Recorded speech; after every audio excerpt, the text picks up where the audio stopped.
Hello again, welcome back. So in this lesson, this is lesson 4 of our course on FEM4CFD. In the previous lesson, we have looked at how to solve the steady diffusion equation in 2 dimensions using the finite element method. Okay, so in this lesson, we are going to extend it to study advection-diffusion equation.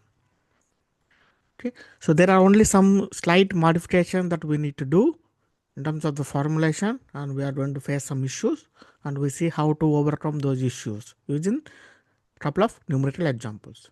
Okay, first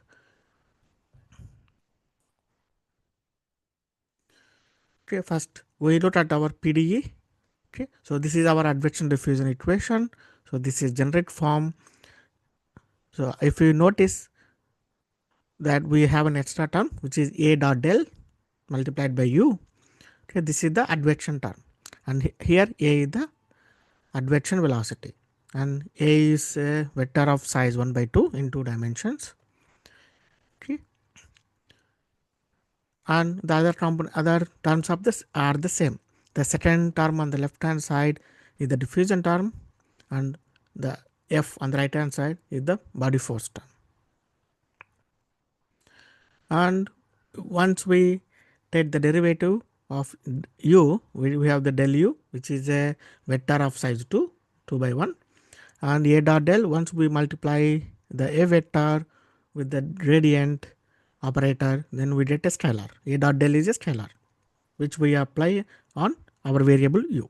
Okay, now we can expand this and write in a component form. Okay, when we do that, like for simplicity, let's assume that mu our diffusion coefficient is constant, so we can bring it outside the derivative, and this is our PDE for the stellar diffusion advection diffusion equation in 2 dimensions. Okay, so we have our PDE. We can derive our weight form in exactly same manner. Okay, so first step, we have our PDE. Okay, and then we apply the weighted residual statement. Okay, so that is the integral of product of the weight and the residual of the PDE integrated over the whole domain should be equal to 0. Okay, so here we are still in a scalar equation. So our PDE is just one PDE. So our weight function is also a scalar function. Okay, and our residual R is the residual of the PDE. We bring F to the other side, and that becomes the residual. Okay, and then we split the integral to the terms and which are functions of u, and terms which are not functions of u. So function not functions of u, we take them to the right hand side, so we know those values. Okay, so exactly same as the diffusion equation, just that here we have the extra term coming from the advection. Okay, and then we apply the integration by parts, and then apply the the divergence theorem. Okay, to transfer one derivative from u to w, and then we apply the boundary conditions. Okay, so here again, like once we apply the integration by parts and divergence theorem to the diffusion term, then we have this term that we already derived for the diffusion equation.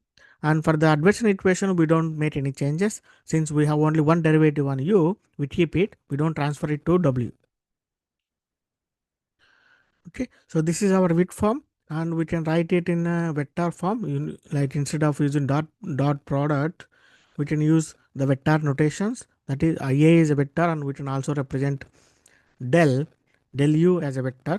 Okay, so we can write it like this. Okay, so note, hey, a is 1 by 2 vector and del u is 2 by 1 vector. So a del u gives us a scalar.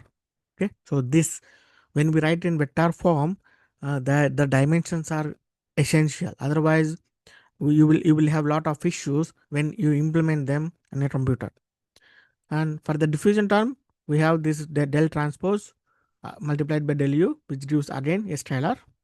Okay, so and then we can also expand this in component form. Okay, which is not really needed for us, but if we want a complete picture. Okay, so this is the component form. Now, Okay, we have the weak form. Next, we discretize it and then derive the stiffness matrix and the force vector. Okay, so discretization. So we have the vector form, the weak form in vector form. We take a finite element approximation for the solution field U. Okay, we have a set of n basis functions and accompanied by n degrees of freedom. And this discretization is exactly the same as diffusion. Okay, so we don't change any the discretization process. Then we calculate the derivative for the solution field, and then we have the test function W, its derivative del W.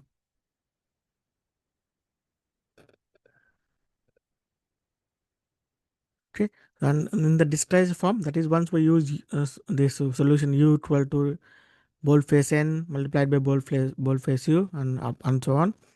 Okay, so once we substitute the discretization into our vector weak form in the vector form. Okay, so we are replacing the continuous variable with the discretized versions, their discretized versions, and then we remove arbitrary W. Okay, so W is our test function. So for any arbitrary W, we should have the equilibrium. Okay, so the term on the left hand side inside the brackets is our stiffness term, the global stiffness term. Okay, and on the right hand side we get our the force vector. The force vector is the same as the one for the diffusion. So in case of advection-diffusion, the only additional term is for the stiffness term. Okay, then we look at the element stiffness matrix. Okay, and element force vector. Then here, so the extra term is only for the stiffness. Okay, there is no extra term for the force. Okay, so here, okay, so n transpose AG, so integrated over the element domain, and we add it to the stiffness matrix. Okay, so these matrices, they're all the same, and the draws point procedure is exactly the same. So instead of one term for the diffusion, we have two terms, one for the diffusion, the second one for the advection. Okay, so the procedure of using the draws points for calculating the element stiffness matrix is exactly the same. That is, we apply the mapping and then we use the draws points for evaluating the basis function, the derivatives, and so on and so on.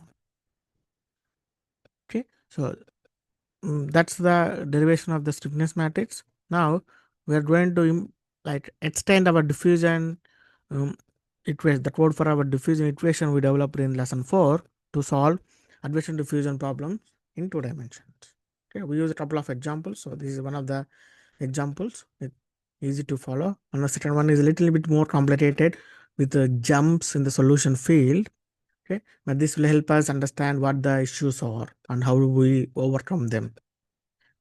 Okay, so see you in the next lesson. Sorry, next part.